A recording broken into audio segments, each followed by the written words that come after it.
quiera utilizar todo ese número del carnet, ignorando que quiere trabajar con el dígito verificador, ¿cierto? Pero toda esa parte principal se utilizaría con el long, con el tipo de dato long. Tratemos de recordar, trate de imaginar como si fuera una receta de cocina en la cual los ingredientes usted ya los tiene, que son las variables acá. Y esos serían los ingredientes, pero no porque usted tenga los ingredientes el plato ya está preparado. Entonces aquí empieza la preparación del plato. Todo esto es el proceso. Y aquí en la instrucción void main, usted tiene una palabra reservada, la palabra void, que está con letras blancas, ¿cierto? Y esto nos da a entender que aquí comienza el programa. Es el equivalente de la elipse, ¿cierto? En nuestro diagrama de flujo, el círculo elíptico que contiene la palabra inicio. Bueno, acá en el lenguaje de programación se requiere esta palabra, este texto. Aquí ese texto también utiliza una llave que indica aquí comienza el programa y aquí finaliza el programa, ¿ya? Una llave ahí y otra llave acá indican, porque podrían haber otros programas más abajo. Eso es algo de la programación estructurada que usted todavía no es necesario que lo sepa. Aquí aparece una instrucción que dice limpiar pantalla y está relacionada con la librería Conio. Todas estas cosas no son todavía fundamentales porque a nosotros nos interesa solamente aprender a codificar en diagrama de flujo y en pseudocódigo. Sin embargo, si usted quiere una explicación de esto que está acá de las librerías, la librería Estadio, y yo le llamo Estadio para poder pronunciarla, aunque no está escrito de esa forma, vamos a buscar la explicación en este documento que nos habla sobre las librerías. Nos habla sobre la función scanf, dice. Lectura y escritura de datos. Para poder leer y escribir datos en el lenguaje de programación C, existe una serie de funciones agrupadas en un conjunto de librerías de código objeto que constituyen la llamada biblioteca estándar del lenguaje. En el caso concreto de las funciones de entrada y salida, lectura y escritura, su archivo de cabecera es stadio.h. Por eso yo lo tengo agregado acá. Nosotros lo estamos usando acá arriba en la primera parte. Luego, continuando, acá tenemos la función print que nos da la ventaja de poder imprimir un mensaje por pantalla. ¿Cuánto gana este trabajador? Y acá aparece /n, que son saltos de línea. Es un retorno de carro. El scanf ingresando el dato por teclado, ya sea que gane 1000 o menos de 1000 o más de 1000. Recién aquí la variable sueldo recibe la cantidad que le estamos entregando para poder realizar el cálculo posterior. Pero vea usted que fue necesario llamar a una función, y esa función está entre paréntesis, tiene algunos valores que serían la f de float, que va a ser necesaria, y recién después de eso tiene también un símbolo ahí, el ampersand que se llama, y recién ahí puede usted mencionar su variable. Volvamos al documento de texto para explicar esa f del... Acá dice float, dice que los tipos, hay un resumen acá de los distintos tipos de datos. Dice que los tipos de datos enteros tienen la palabra int, la palabra reservada int. Los tipos de datos real tienen la palabra float, y también el doble y el long, que ya se los mencioné. Y para el carácter, el char, y para la cadena de carácter también el char, pero hay que ponerle que sean 10 char. Eso tampoco no es tan fundamental por el momento.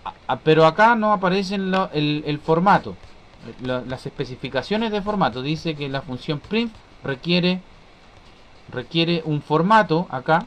La función print, aquí está, abre paréntesis, constante character formato de forma, ¿cierto? Y luego recién viene el argumento 1, que es el equivalente de su variable sue, el equivalente de su variable nsue y cualquier otra variable más. en donde dice el formato hace referencia a una cadena de caracteres.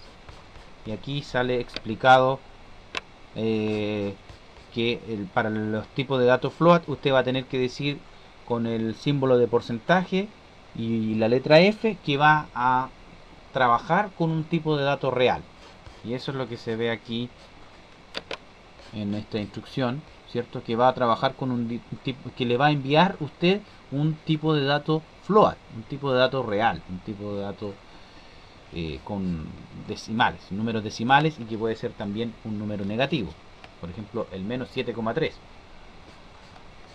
Recién ahí, explicado eso, podemos continuar con la instrucción sí, que es un sí de una instrucción selectiva. En inglés el sí se dice if, y es la condición que nos permite preguntar si el sueldo es menor que 1000. Luego, si el sueldo es menor que 1000, el nuevo sueldo sea igual al sueldo multiplicado por 1.15. Aquí, hasta estas alturas, se supone que todos comprenden la razón por la cual el 15% del aumento de sueldo está expresado en 1.15, ya que equivale a un 115% que se está calculando. Si no lo entiende, escriba en su cuaderno una regla de 3 simple donde diga que el sueldo es el 100% y que el aumento de sueldo, ¿qué porcentaje sería?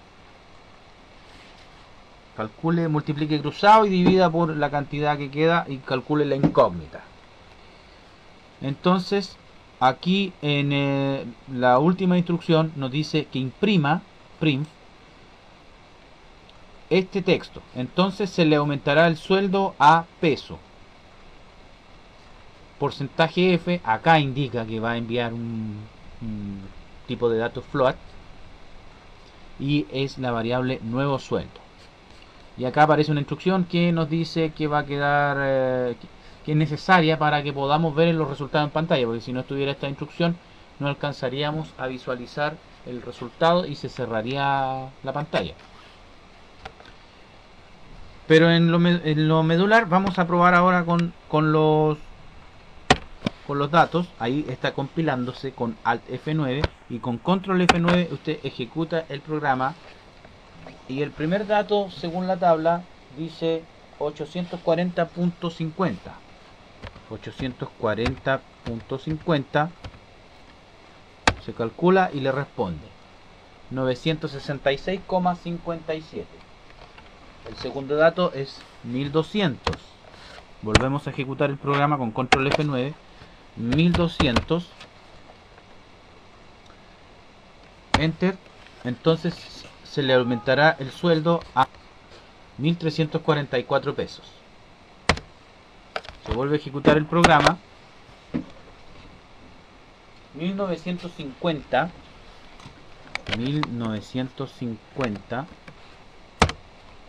y el resultado es 2184. Luego, ¿qué pasa si ingresamos 680,7? Control F9, 680,7 y el resultado es 782,80. 930,80 es 1070,42. Y en el caso de que el trabajador gane la cantidad exacta de 1000, el resultado es 1120 pesos.